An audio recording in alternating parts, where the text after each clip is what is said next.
Thought for 1 minute then the slides weren't working again, but that's fine.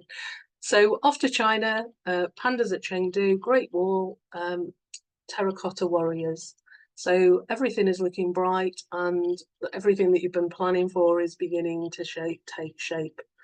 But for a couple of weeks, one of you has been feeling quite poorly, going to and fro to the GPs, getting steroids, antibiotics, having pain, back pain, having trouble breathing, feeling a little bit better as the steroids and antibiotics take effect, but then taking another dip.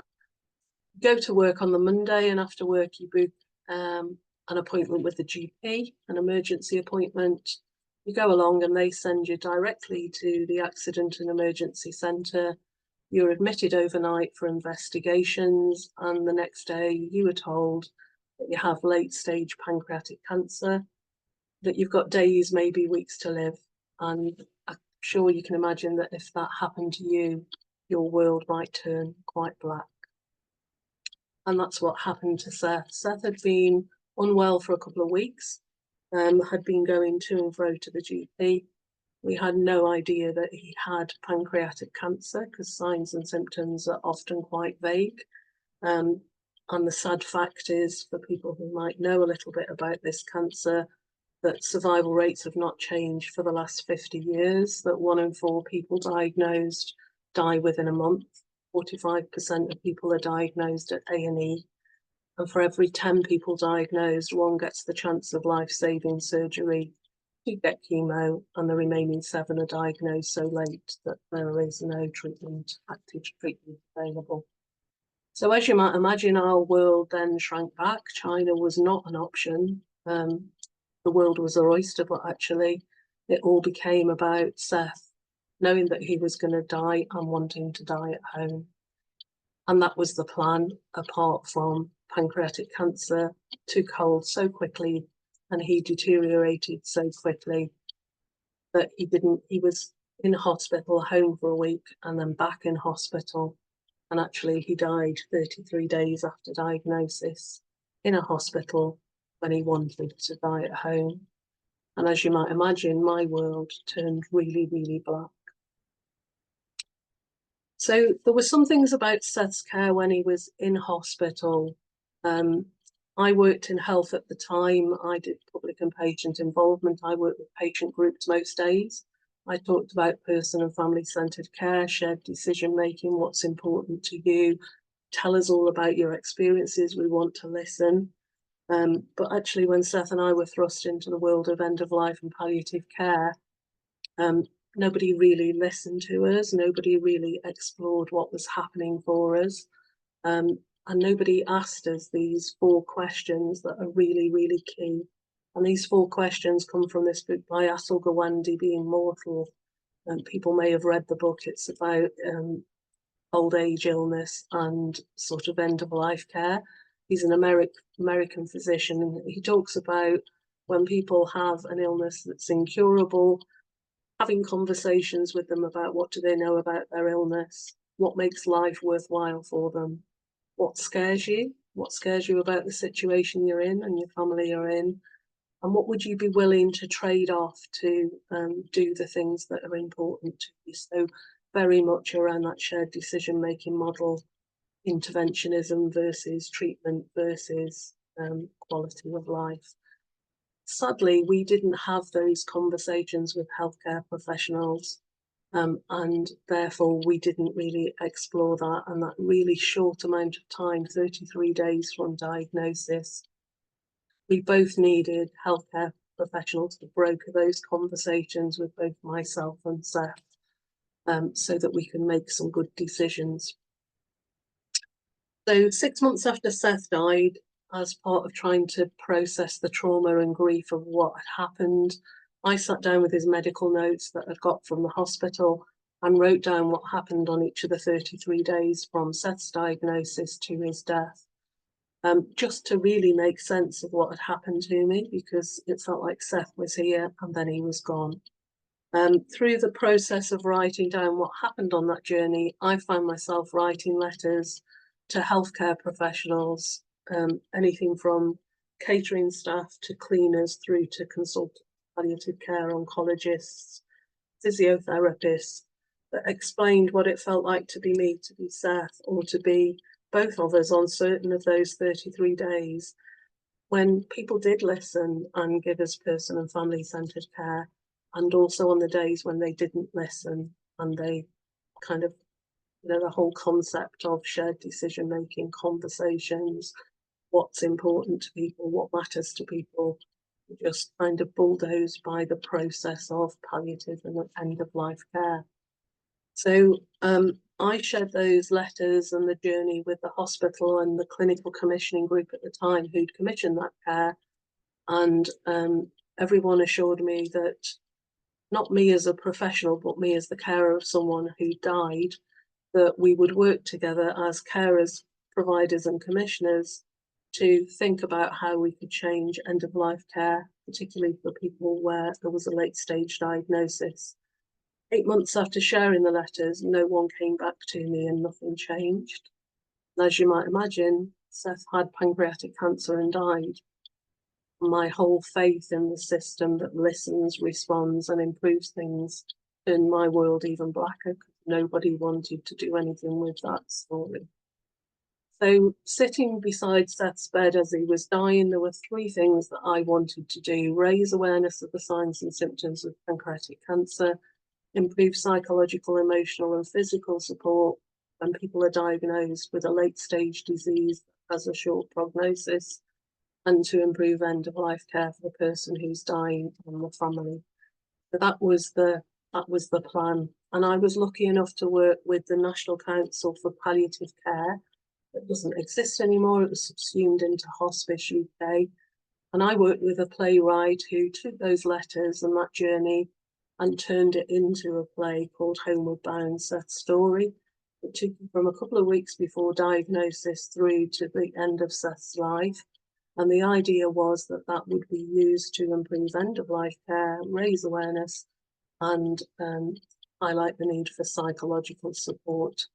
That play was launched in 2016. It was used by various different organisations at improvement conferences and end-of-life conferences to have conversations about compassionate end-of-life care.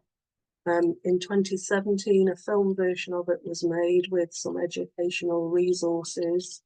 And I'm going to play you a clip from the film version. This is 14 minutes worth of a 40-minute journey. This is when Seth has had the diagnosis, is in hospital, and it takes you through to the end of Seth's life. It's 2 performers. It's a script in hand performance. So you'll see a couple of people sitting on chairs, performing and reading from a script. It'll take you through those last weeks of Seth's life and hopefully highlight some things to think about. As I say, if it's not for you and you want to kind of move away from it, that's okay. And when we press, when it comes to the end, happy if people just need a minute just to think through what might come out of this. There's no need for anyone to feel like they have to say anything or put their hands up or comment with it for a little while if you want.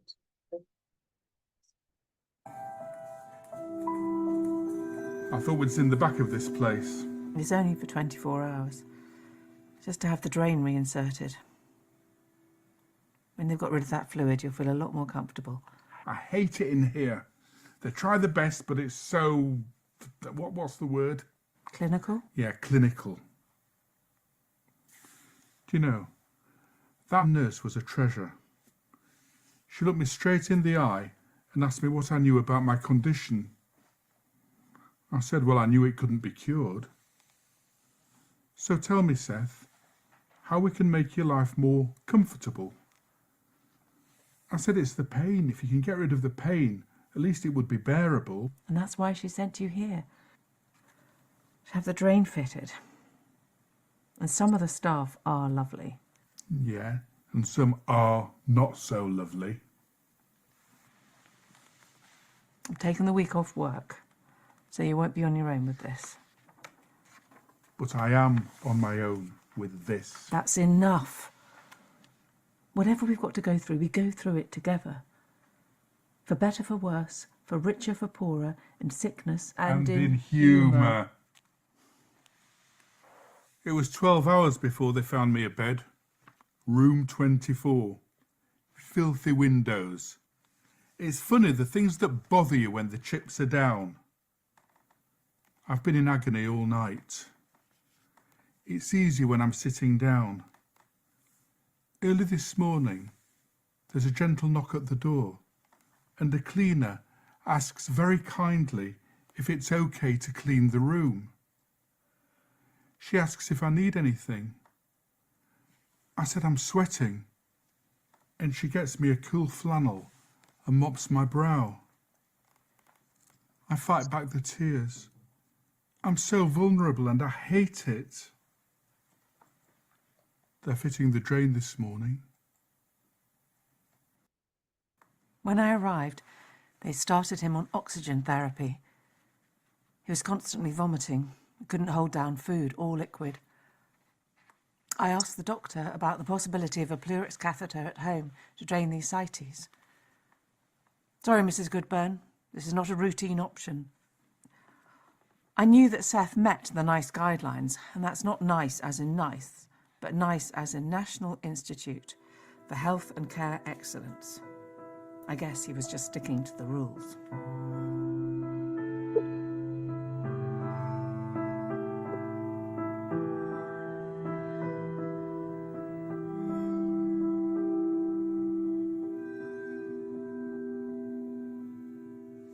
I feel terrible putting you through all this. Worthless. You are not worthless. You are my precious, my golden man. I love you, Seth. I love you too. Now go home, get some proper rest. I'll be okay. The cattle need feeding. You've always thought more about that blooming cat than you have yourself. All right, I'll pop home and nip back at lunchtime. So in comes a different doctor, one I've never seen. Good morning, Mr. Goodburn. My name is Adrian. I'm a senior registrar. Good morning, Adrian. No Mrs. Goodburn here? Oh, well, if she'll be in later, I can pop back. Oh, all right then. Now, Seth, you know we've been trying really hard to make you better and to treat your cancer. Unfortunately, we've reached a stage where the side effects of the treatment are really affecting your quality of life. When I arrived, he was distressed, frightened and anxious. He said he'd been having vivid dreams about a conversation with the doctor who told him if his heart stopped, they would let him die. He said that from a medical perspective, they felt that any attempts to resuscitate me would be futile because of the disease progression. He meant I'd die anyway. I don't know how to tell Les. I spent the afternoon comforting him. I looked at the Trust's website's policy on the resuscitation, which said that the patient must be treated with dignity and respect. So why was he left feeling frightened and upset? 5 weeks ago, I had everything to live for. 3 weeks ago, I was diagnosed with carcinoma of the pancreas. It had spread to other organs. They asked me to sign a form to have a stent fitted. It'll buy you a bit more time, they said. I thought, well, every second counts, so I signed it for Leslie's sake. I waited for 3 hours, only to be told the stent could not be fitted, and I was returned to my room. They didn't say why. For the staff, it was another day, another dollar, another procedure. For my darling husband, it was the beginning of the end. They told me very gently that they'd exhausted all possibilities, and I should think about my options for my last days and hours. It was like being on death row. I was on a feeding tube. I wanted it removed. That's an option. The duty nurse told him it was not in his notes to have it removed. I was dying, for God's sake. Why did he have to be such a jobsworth at a time like that? It was the same with that fan. They said I couldn't have one. Hygiene risk. Not if the blades are concealed. Audrey found one and had one up and running in the space of 5 minutes. Oh, by the way, I brought you a special treat. A Magnum. Should be cool on your tummy. I tell you what, love. You look exhausted. Why don't you get yourself back home, have a bit of a rest, freshen up, pop back in the morning. And you can take that bag of stuff. Guess I won't be needing it again.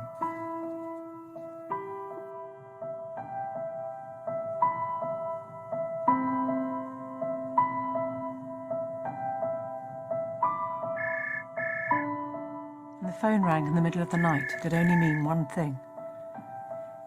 I arrived at the ward at 4:45 a.m. The door was locked. I banged on the door, tried to phone them, shouted. I was desperate to see my husband one last time alive. I only managed to get in when someone else came out. Seth was sitting on the edge of his bed being comforted by a healthcare assistant. I took over. I told him that whatever it was we were facing it together. He became restless and fearful. It was chaotic, people coming in and out of the room. Nobody told me what was going on. Nobody spoke to Seth.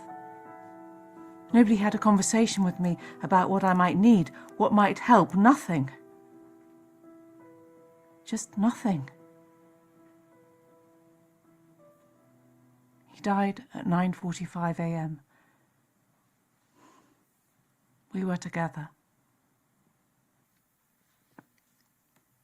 I died just before 10 a.m. on the 14th of June 2014, peacefully after a short illness, born with fortitude and dignity. I could write a book about that stay in the hospital. Like the time the lovely dinner lady popped in. I had the feeding tube at this point, but she was happy to announce, "It's Friday, so fish chips and mushy peas for you, Seth." Then there was that well-meaning physiotherapist who wanted to assess me. He wanted me to stand on first one leg and then the other. I could barely stand at all. Oh, and as for that toilet... I thought you'd want to mention the toilet. The shredding toilet. It took 2.5 minutes to flush. I timed it. It was noisier than a jumbo jet. And do you remember that girl whose job it was to refill the plastic glove dispenser? She just barged in, clattered about with the dispenser for all of 10 minutes. It's not that she didn't care, she just didn't think. I'd made it very clear that I didn't want anyone to see my body after I'd died. I didn't even like people seeing me so ill, so I definitely didn't want them gawping at me. What did they do, Les? They left the door open to your room and the curtains partly drawn, so that anyone walking past could see you laid out. It was so undignified. It was as undignified as you, sitting on that hard chair in the corridor, crying your eyes out. Nobody offered to console you, to find you a quiet place, or to tell you what to do next. Nobody told me anything, but I could tell they were itching to reclaim the bed. I was homeward bound, but I didn't make it. I just wish that some people in the hospital would have been more sensitive to our needs. I wanted to feel supported and safe. I felt neither. I so needed someone who could help and support me. I wanted a quiet place to sit and be comforted. Hospitals, busy, busy places, and space must be at a premium. But I, too, needed dignity and respect. I know it's a big ask, but maybe our story can inspire more thought and consideration. Seth's courage and compassion sustained me and give me the strength to share our story in the hope that hospital care may be a little more person-centred, a little more bearable and much more supported. We only die once. It should be like a birth, special and precious, with good memories to sustain those left behind.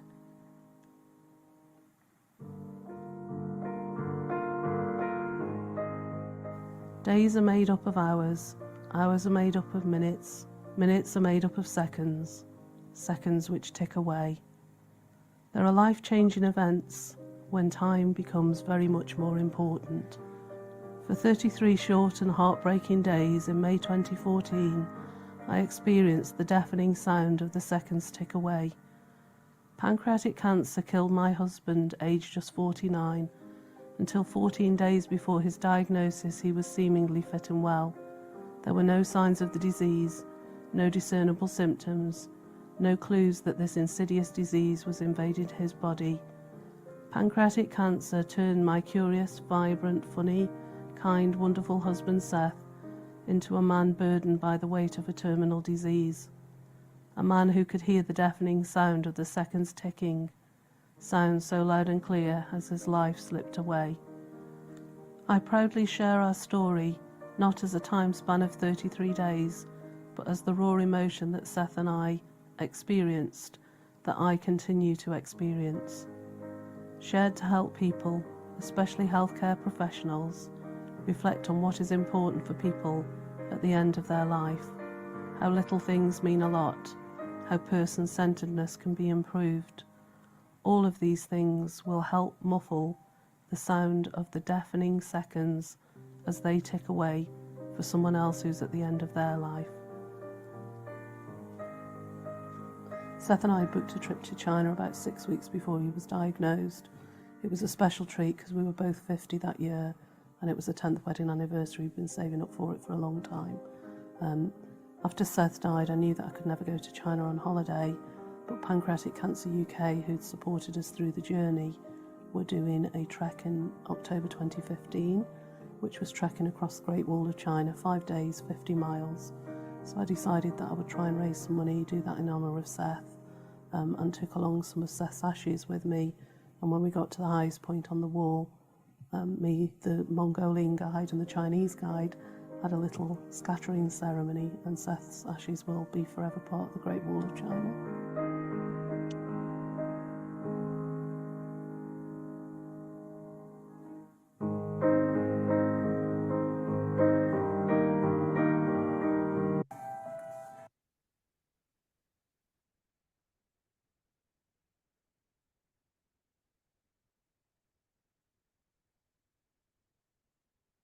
Oops. So that was a little bit from Seth's story. Quite emotional watching it because it's been a while since I've watched it, actually. There were so many things that happened in our journey where person and family centred care just weren't part of the journey. I'm going to pause. I don't know whether anybody's got any questions or comments. Second, or anybody wants to ask any questions?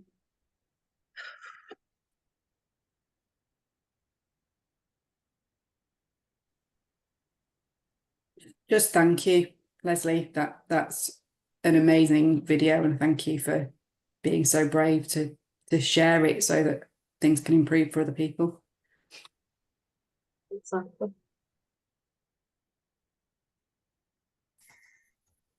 Yeah, I just want to say thank you also, Lesley, for sharing your story. And I think what's so powerful about it is the perspective of the people that are going through it. So as a clinician, we know what job we have to do, but it's little things that clinicians might not think are important that are really important when you're on the receiving end of care. And to have that story so powerfully portrayed, and the key things that were important for you and for Seth, and that mattered and that made a difference, either positive or negative, distilled so well. And I think you mentioned that was just 15 minutes of a longer story, but I think having it distilled like that really makes it ring home in a way that maybe just one comment over the course of several hours or days or months is not so that they're the things you take away and remember, aren't they? They're the things that are so important to you, and I think that it's only by having these vignettes and dramatizations of what it feels like for you that we're able to learn. So I just think it's fantastic, and thank you. Thank you, Lesley. This is Marion Lynch, and the arts just bring us right back to those experiences, don't they, every single time, as humans, be it clinicians or people who have cared for loved ones.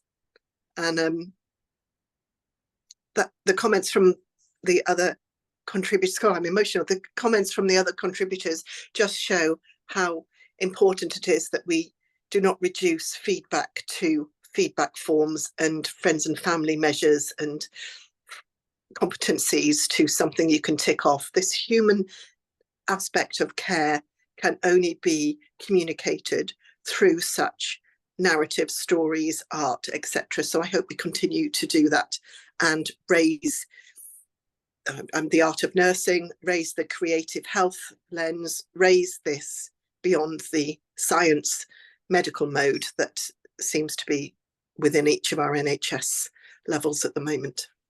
Thanks, Marion. And there are people I recognise on the call and people that I know. And I know there's a person on the call today who has also experienced a death to pancreatic cancer. So it must have been really difficult for that person to watch that too. Well, I think there's more than one actually. But thank you. So there's something for me. Part of what drove me to want to share Seth's story was the fact that I worked in a privileged position. I did public and patient involvement. I'd worked in Staffordshire through the whole of the kind of mid-staffs inquiry. I'd been involved at PCT level around pulling together feedback and understanding people's feedback. And then when I wanted to share the most personal traumatic experience, actually nobody came back to me. And if no one was listening to me who worked on the periphery of healthcare and understood it, and it wasn't that I was important, it wasn't at all that. It was about kind of wanting to share that story so other people who'd experienced similar things might benefit from it too. But nobody listened and nothing changed, and that was soul destroying. And at that point in time, I left the NHS and went and did some work with Hospice UK for a couple of years around the story and sharing the story, and working on pancreatic cancer, psychosocial support and end-of-life care. And after a couple of years of doing that, I just felt like the person who was talking wasn't me. This woman who kept talking at conferences and facilitating workshops wasn't Lesley, who was married to Seth. She was some woman who talked about what happened, but was losing her connection with Seth. So I stopped doing that, and at that point in time joined NHS Improvement to do some work on culture, leadership and learning, and also data collection, triangulation. And it was really clear that it didn't matter how much data we collected and how much we triangulated it with clinical outcomes and safety and the quality agenda. All that didn't really matter unless you had the right leadership, the right culture and a learning organisation who would take that forward. So Marion's point about, friends and family test and creative arts and helping people share stories was just magnified by the work that I did. NHS Improvement then merged with NHS England, which I joined in 2020. And I spent 4 glorious years there working in the nursing directorate with the support of the previous CNO, Ruth May.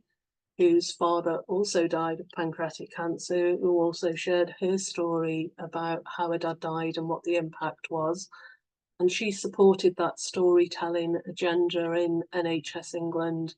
And we were able to embed storytelling as an approach, looking at patient, carer and staff feedback, and looking through the lenses of quantitative data, so national surveys, qualitative data in terms of care opinion and focus groups and feedback, but also really champion that narrative agenda. And we did lots of digital stories.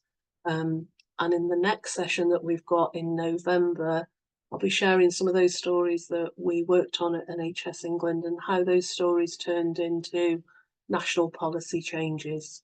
So if you can join us in November, that would be fabulous, because there'll be Sophie's legacy and some of the stories where we can kind of demonstrate how policy was changed. So I'm going to share a little bit more on the slides. It's 10 years this year since Seth died. It feels like 2 minutes ago and 1,000,000 years at the same time.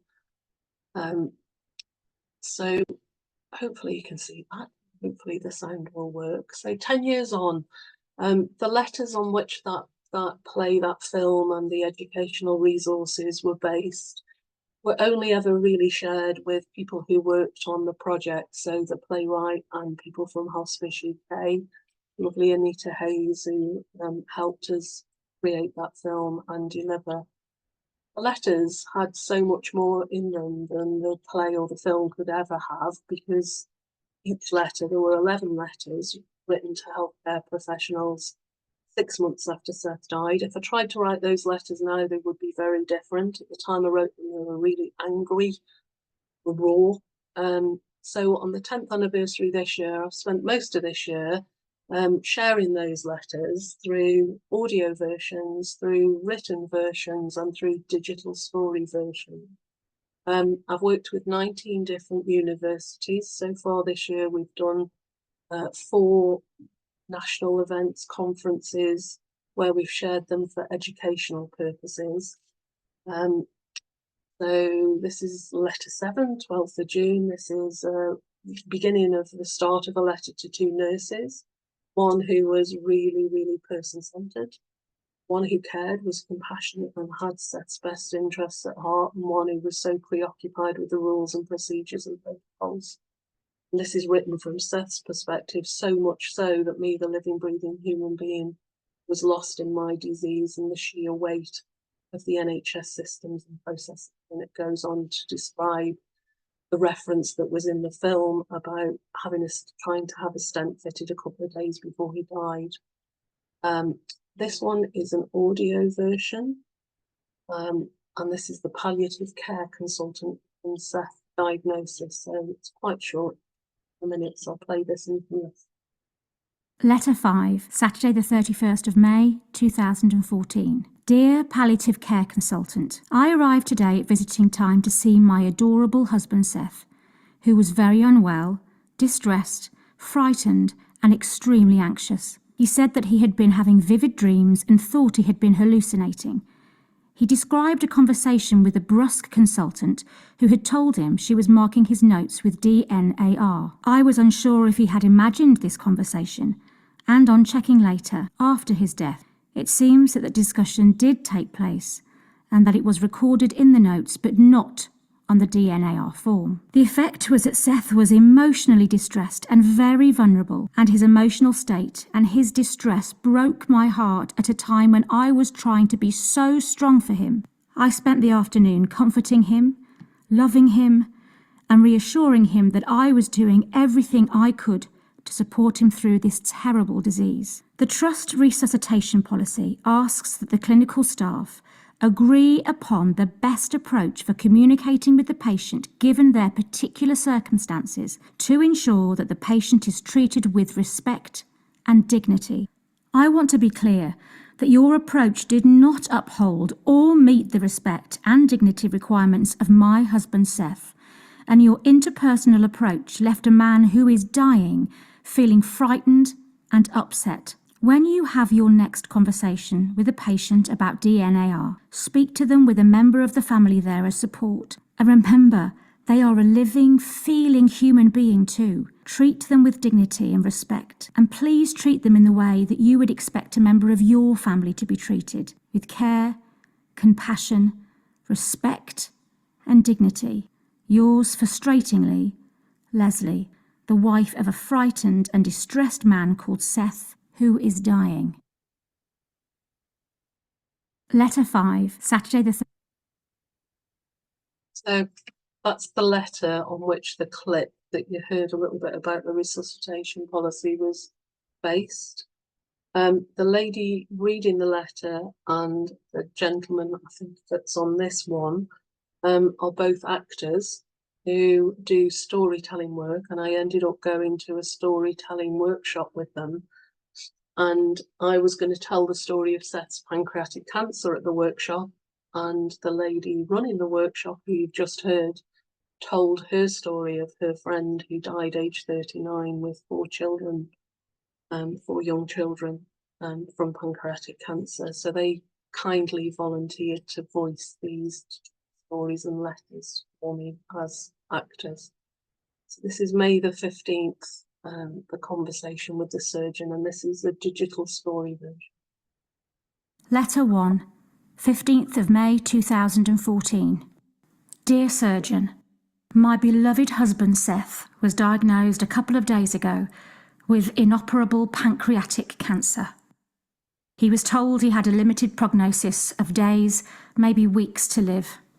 As you might appreciate, we were both devastated by the news, and I am in disbelief that Seth was told this news whilst he was on his own, and that the responsibility fell to him to explain this catastrophic event to me. Maybe he chose to hear the news to spare me the experience and try to make it less distressing for me by telling me himself. I don't know. And now I will never know. It was 2 days before I was able to meet with you face to face, along with Seth, to discuss the prognosis and any possible treatment options. This length of time seems like an eternity when you are so emotionally distressed.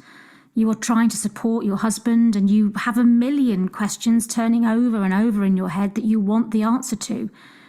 All the time, deep down you know that no questions, answers or conversations are going to influence or alter the ultimate outcome. That you are about to become a widow because the one person who is the whole of your world will die. You are powerless to do anything other than support him through this nightmarish horror. You know that you need to show your love, commitment and respect for him by being strong, supportive, loving and facing up to the gradual loss of the love of your life. But at the same time, you are terrified.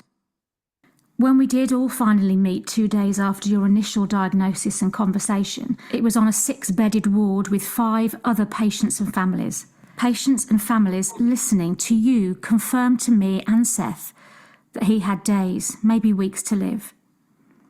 That the cancer had metastasized, that there was a possibility of palliative chemotherapy treatment, but that the C19.9 marker was through the roof. You were kind, compassionate and empathic as you delivered this news with a tenderness that was touching. You stooped down to our level as we were both sitting, and you touched my Seth's arm and held my hand as you delivered this heart-wrenching devastation to us both. Over time you sat cross-legged on the floor, and you were the epitome of person-centeredness and could not have delivered such terrible news with any more compassion than you did. The one thing that was awful was the thought that all of the people on the ward were listening to you explain that our lives would change forever, with me knowing that I would have to create a new life after my adorable Seth was no more, and Seth knowing he was suddenly, shockingly facing his own imminent death and worrying about me and my future. Over the following 3 days, others in the 6-bedded bay were told similar news.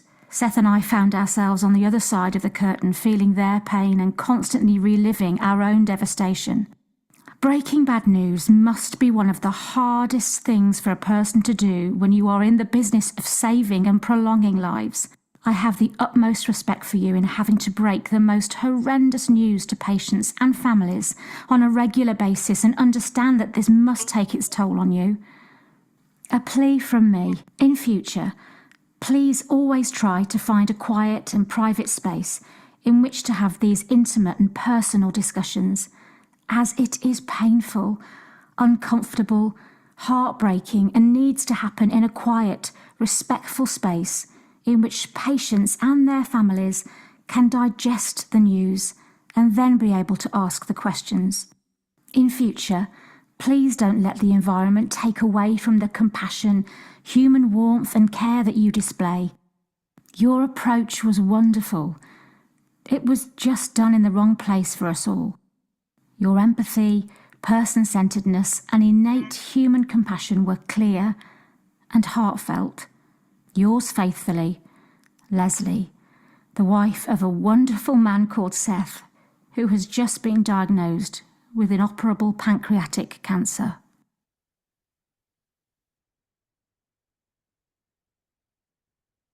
So, just on the theme of creativity, and I'll stop sharing in a second, but I've been working with a poet and doing some work around people who are grieving because of pancreatic cancer, and this is a poem that we kind of created together. So this sums up the last 10 years, really. 10 years.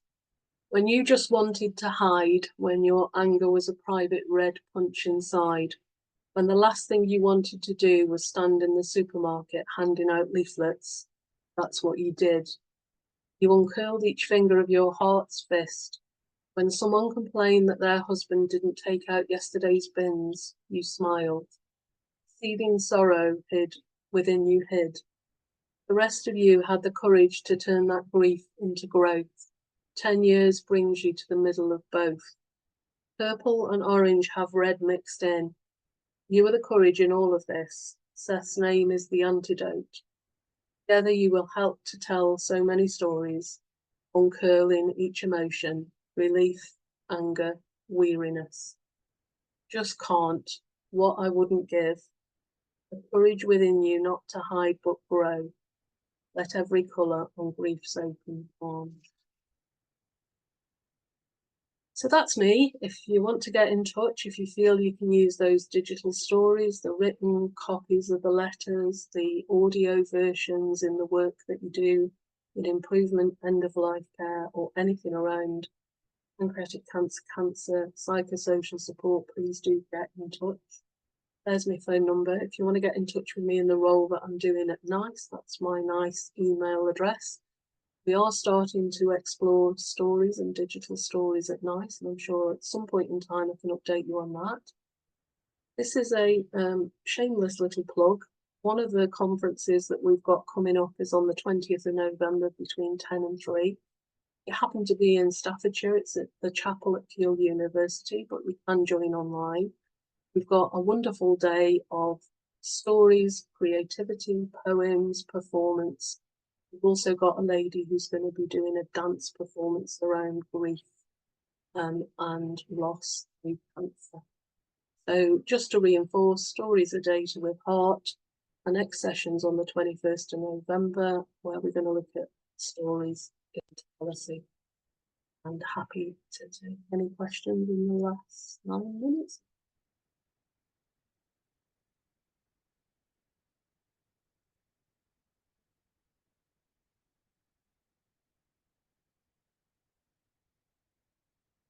Or if nobody's got anything to say, that's okay too, I don't mind. Because I feel like I've bombarded you with things that might be whirring in your head. Lesley. Hello, Rachel. Sorry, it was just a very quick hello and thank you, and it totally inspired. And I have sent a message. I'd love to continue the conversation. I had a lived experience that was 1991.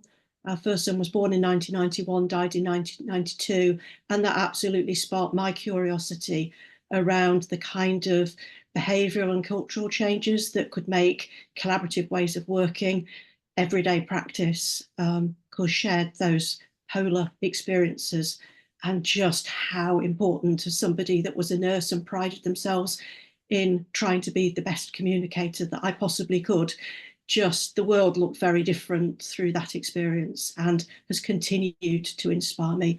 And he's absolutely my sense of purpose over 30 years on. And it was before Tony Blair came into power, so a lot's happened. I wasn't in an engagement role. That's where I followed the path. And so a huge thank you. And just to reinforce just how important those experiences and the stories are. So thank you. No, thanks, you too.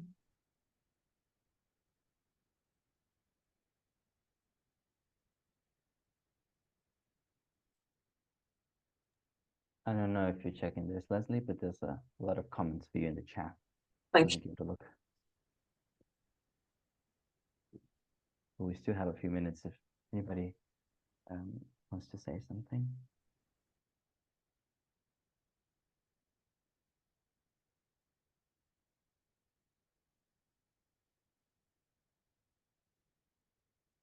I suppose I'd just like to say, I suppose that, my personal experience of trying to share a story and not being responded to has kind of shaped my career over the last 10 years, having left the NHS and then come back and then moved out of NHS England to do some work with NICE.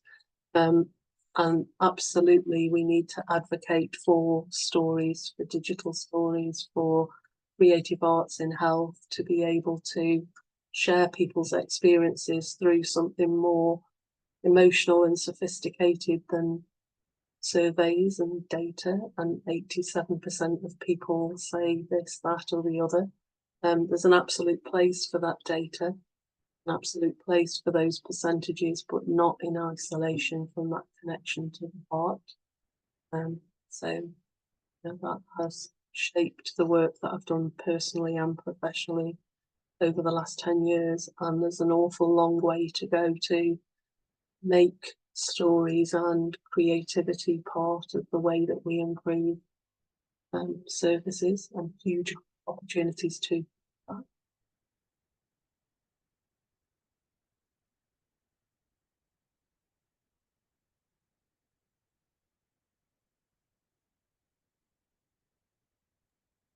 And let me just add that part of what makes us a vibrant community is that we're not here just to exchange things that exist. Of course, Lesley did all this work and put it all together in a format that is, I feel, incredibly accessible for everyone, even like non-healthcare professionals. But if you come to us with a desire, I would like to do something like this. I would like to do this, but within this other area. How do I tell my story? You can come to this group with questions, with curiosities, with intentions, and not necessarily with the answers.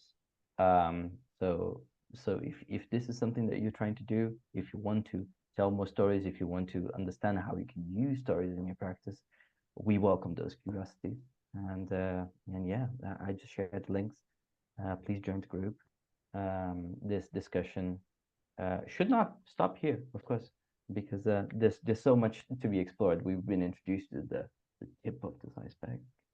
Yeah, and there's definitely some interesting panel discussions that I think we can have in the future around enablers, barriers, the role of comms. Where do comms teams fit into this? With often, and if there's any comms people on the call, I do apologise, but often with a kind of shiny agenda of wanting to portray reputation in its most positive way. And, I think many of the inquiries that we've had over the years kind of point to we need to have humble, honest conversations about the variety of experiences that people have and the opportunity to improve. So I feel like there's some really meaty discussions when we've got a few more examples to have seen.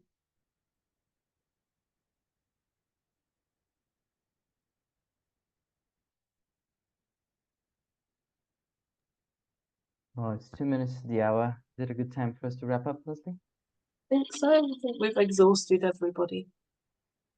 No, that was really impactful. I can't tell for the room, even though I think the chat is telling for the room, but I need a minute after this call. Thank you everybody for coming. Thank you so much, Lesley. Not only for preparing this and sharing a story, but also for the sheer level of vulnerability that you were willing to share with us. It can't be easy to share that much. Thank you so much. Thanks everyone for listening.